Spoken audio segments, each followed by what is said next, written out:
بسم الله الرحمن الرحيم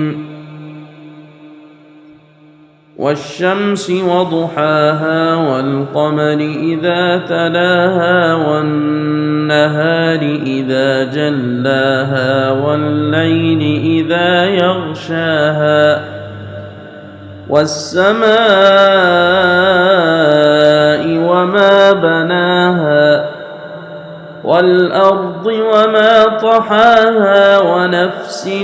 وما سواها فألهمها فجورها وتقواها قد أفلح من زكاها وقد خاب من دساها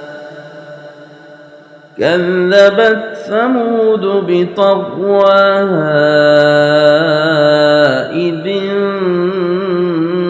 انبعث أشقاها فقال لهم رسول الله ناقة الله وسقياها فكذبوه فعقروها فدمدم عليهم ربهم بذنبهم فسواها ولا يخاف عقباها